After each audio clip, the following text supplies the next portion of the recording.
1907 का सूरत विभाजन क्या हो रहा है, इसको समझने का प्रयास करिए। देखिए, अगर 1907 के सूरत विभाजन को आप समझने का प्रयास करेंगे तो सबसे पहले आपको दिखाई देगा, आपको बैकग्राउंड इसकी पृष्ठभूमि में जाना होगा। देखिए, तीन अलग अलग इस दौर में आपको भारतीय राष्ट्रीय कांग्रेस का जो वार्षिक अधिवेशन होता है 3 वर्षों का, थोड़ा सा देखना पड़ेगा। एक 1905 का, एक 1906 का और एक 1907 का, जिसके बारे में हमने बात कर रहे हैं। आपको दिखाई देगा कि 1905 का जो कांग्रेस अधिवेशन है वो बनारस में हो रहा है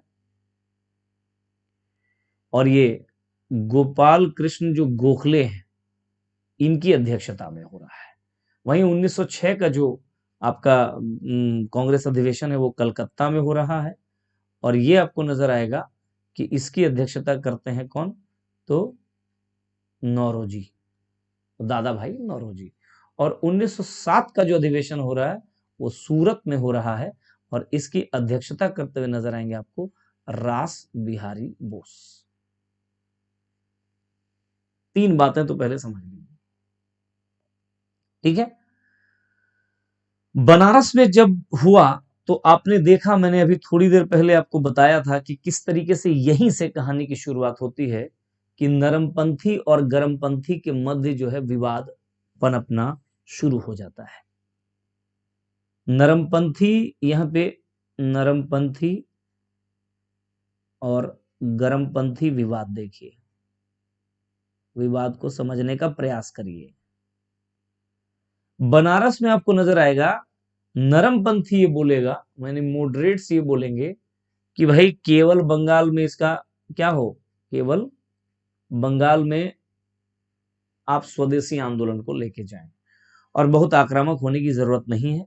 ये इनका ये मानना है कि इस टाइम में, है ना, इस टाइम में कोई ऐसी एक्टिविटी हम न कर दें जिससे ब्रिटिशर्स हमसे खफा हो जाए और हमारे वर्षों का जो मेहनत है, उदारवादियों का ही मानना है, मॉडरेट्स का ही मानना है, वर्षों का जो मेहनत है वो बेकार हो जाए, ऐसा कह रहे हैं। एक और बड़ी बात यह है, देखिए संगठन में एक्चुअली उदारवादियों का वर्चस्व बना हुआ है। उदारवादी अब नहीं चाह रहे हैं कि हमारा वर्चस्व कम हो और उग्रवादियों का वर्चस्व बढ़ जाए, ये भी एक पॉइंट था। जबकि एक्सट्रीमिस्ट ये कहेंगे कि पूरे देश में हो, और न सिर्फ यही बल्कि रणनीति के स्तर पर भी विवाद है। नरम पंथियों की रणनीति थोड़ी सी उदार होगी, थोड़ी सॉफ्ट होगी, जबकि गर्म पंथियों की रणनीति थोड़ी सी क्या होगी, टाइट होगी। तो ये पॉइंट यहां पर समझ में आना चाहिए आपको कि किस तरीके से यहीं पे शुरू होता है। एक तरीके से मान के चलिए यहीं पे शुरू होता है क्या कि दिक्कत है ना, दोनों ही पक्षों में। कलकत्ता में जब हम लोग आते हैं तो यहाँ पे कुछ बातें आपको नजर आएंगी। सबसे पहले याद रखिएगा कि जो जो दो पक्ष है, एक है नरम पंथ और एक है गरम पंथ। इन दोनों पक्षों की पहली बात को समझिए कि चाहते क्या हैं। गरम पंथ ये चाह रहे हैं कि अध्यक्ष या तो तिलक हो या तो फिर लाला लाजपत राय हो, एज पर द गरम पंथ, अध्यक्षता के लिए। जबकि नरम पंथ ये चाह रहे हैं कि नहीं, रास बिहारी बोस हो, सॉरी रास बिहारी घोष हो, घोष, यहां घोष कर लीजिएगा, समझ में आई बात ना। ये चाह रहे हैं कौन, तो नरम पंथ चाह रहे हैं। पहली तो बात ये है। तो जब इन दोनों में ये विवाद हुआ तो अंत में सर्वसम्मति से, इन दोनों में जब विवाद की स्थिति देखी गई तो अंत में सर्वसम्मति से नौरोजी को बोला यार आप रहिए, लड़ाई झगड़ा करके कोई फायदा नहीं है। तो फाइनली दादा भाई नौरोजी ने अध्यक्षता किया, इस विवाद के समाधान यहां पे हुआ। अब आपको एक चीज और नजर आएगा कि इसी अधिवेशन में आपको पहली बार दिखाई देगा कि कांग्रेस का एक प्रस्ताव पारित होता है, एक दो प्रस्ताव पारित होता है वास्तव में इस अधिवेशन में, दो प्रस्ताव। एक प्रस्ताव आपको नजर आएगा कि स्वराज, जो मैं अभी थोड़ी देर पहले कहा कि इस पर बड़ी प्रश्न बनता है, उसको लक्ष्य बना दिया गया, लक्ष्य घोषित किया गया। और एक और प्रस्ताव आया है जिसमें क्या किया गया है, तीन चीजों को लेकर के बातें की गई हैं। क्या क्या? तो स्वदेशी बहिष्कार और राष्ट्रीय शिक्षा। राष्ट्रीय शिक्षा। और आपको नजर आएगा कि ये दोनों ही प्रस्ताव में ही आपको स्पष्ट नजर आ रहा है कि गर्म पंथ का प्रभाव बढ़ चुका है। नरम पंथ को ये सारी बातें अच्छा नहीं लगेगा। हालांकि स्वराज को लक्ष्य घोषित किया गया, किंतु स्वराज को लेकर को परिभाषित नहीं किया गया कि व्हाट इज एक्चुअली स्वराज, और इसको लेकर के गर्म पंथ और नरम पंथ अपनी अलग अलग व्याख्या कर रहे होते हैं। विवाद और बढ़ जाता है 1906 में, और यह विवाद जब चरम पर पहुंचता है 1907 में, तब अंततः विभाजन हो जाता है। क्या है 1907 की कहानी को जरा समझने का प्रयास करिएगा। नरम पंथ, यहां भी दो हम भाग में बांट देते हैं, एक तरफ नरम पंथ और एक तरफ गर्म पंथ। नरम पंथ का यह कहना है कि ये जो मीटिंग हो वो कहां हो, तो सूरत में हो।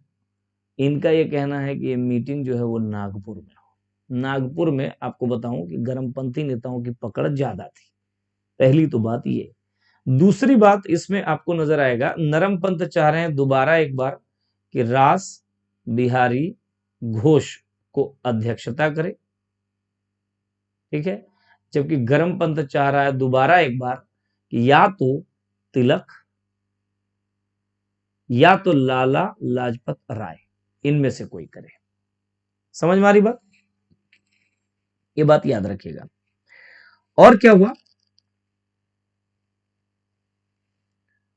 अंत में? हुआ क्या है, तो रास बिहारी घोष ही बने हैं, सूरत में ही हुआ। ये लोग ये भी कह रहे हैं कि अगर सूरत में होगा, नरम पंथ कह रहा है कि अगर सूरत में होगा, तो सूरत चूंकि उस वक्त बंबई के अंतर्गत आता था और बंबई प्रांत के ही है तिलक, तो बोल रहे हैं कि एक ही जिस प्रांत में मीटिंग हो रही उस प्रांत की अध्यक्षता न दिया जाए। ऐसी बातें भी करते हैं।